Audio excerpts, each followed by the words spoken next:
Dari hasil penggeledahan memang tidak ditemukan barang bukti di dalam lapas tersebut.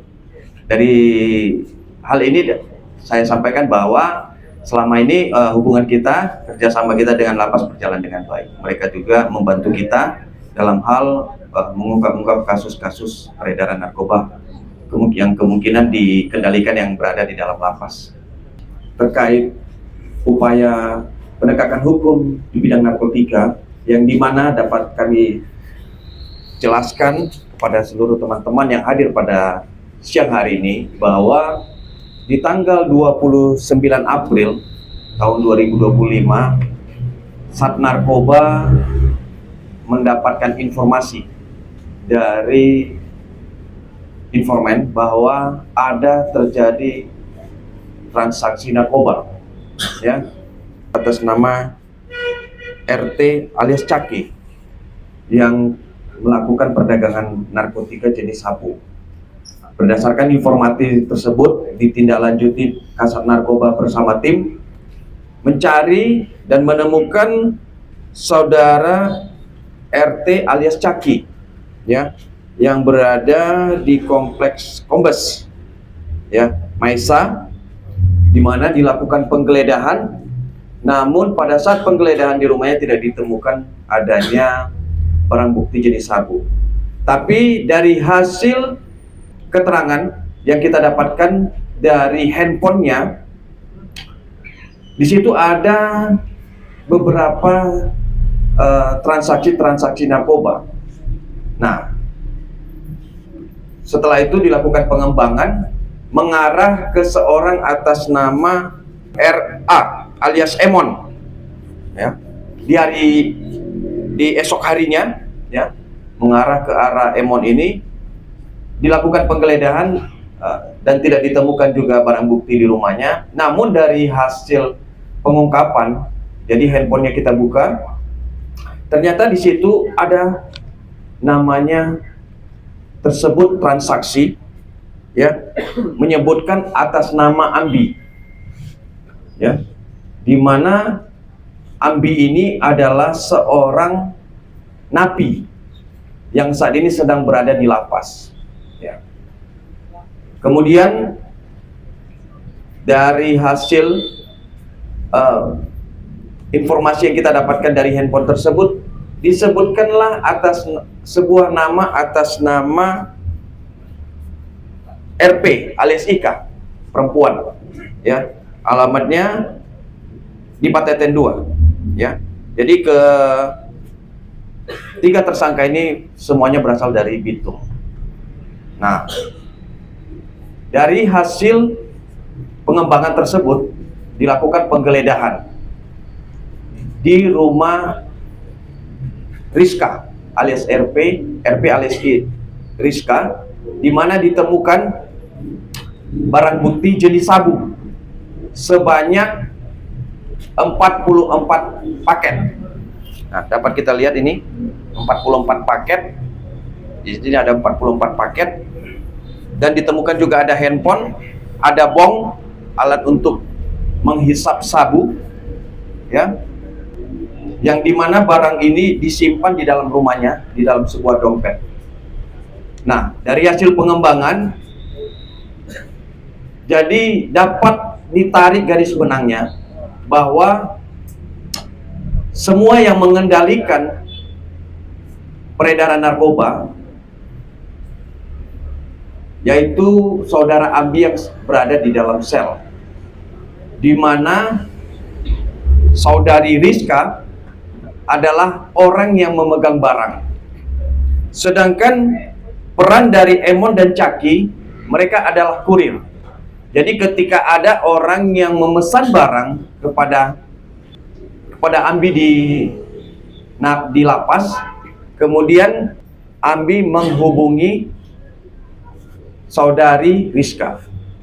Kemudian Rizka menyiapkan barang, kemudian kurir yang dua ini atas nama Emon dan Caki ya, sesuai dengan pesanan nanti siapa yang akan jadi kurir, itulah yang mengantarkan barang ke konsumen atau yang membeli barang ini.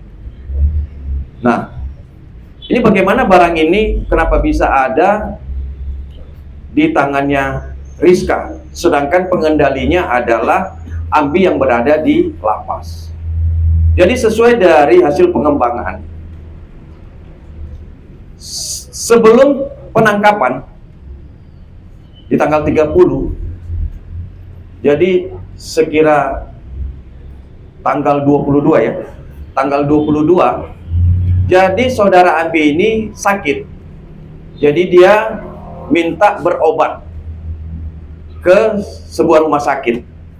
Dari rumah sakit di Bitung, akhirnya dirujuk ke rumah sakit di Manado. Dari rumah sakit Manado, mereka berangkat, ya, diantar oleh petugas itu dengan mobil ambulans, dan diikuti oleh saudari Rizka dan Eman serta Caki.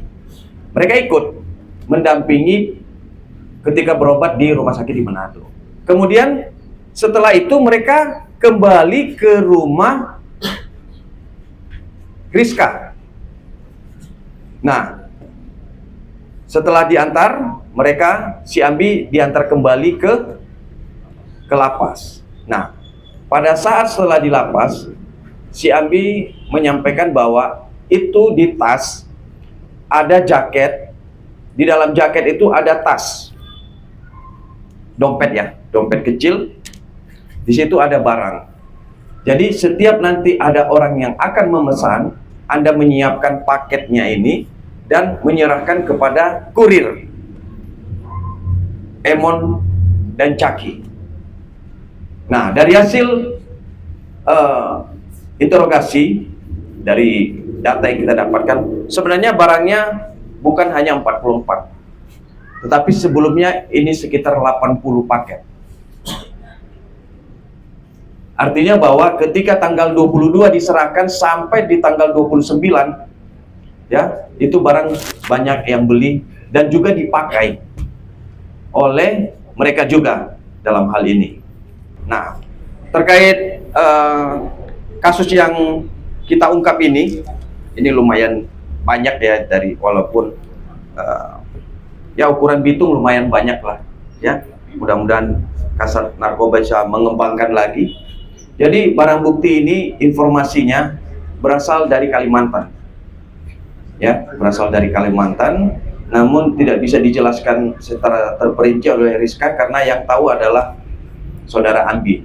Nah, saudara Ambi ini itu sudah divonis 28 tahun dan masih menjalani hukuman akumulasi 16 tahun lagi.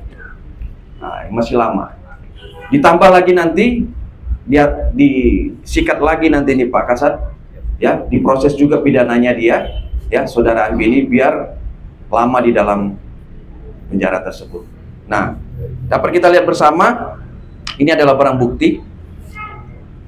Ya, kalau ini jumlahnya sekira 0,3 gram, 0,3 gram. Bersihnya, kalau kotornya ya mungkin 0,5 ya, 0,5 sama plastiknya. Ini ada jumlah, ini ada tas, ini ada handphone masing-masing dari tersangka yang kita amankan. Sini juga ada korek api, mancis. Dan seperti itu rekan-rekan media yang dapat kami sampaikan terkait ketiga tersangka ini. Kita jerat Undang-Undang Tindak Pidana Narkotika pasal 114 ayat 1 dijuntokan dengan 112 ayat 1 dan 2 Undang-Undang 35 tahun 2009, ancaman pidana minimal 4 tahun maksimal 12 tahun penjara. Dari hasil penggeledahan memang tidak ditemukan barang bukti di dalam lapas tersebut. Dari hal ini saya sampaikan bahwa selama ini hubungan kita, kerjasama kita dengan lapas berjalan dengan baik. Mereka juga membantu kita dalam hal mengungkap kasus-kasus peredaran narkoba yang kemungkinan dikendalikan yang berada di dalam lapas.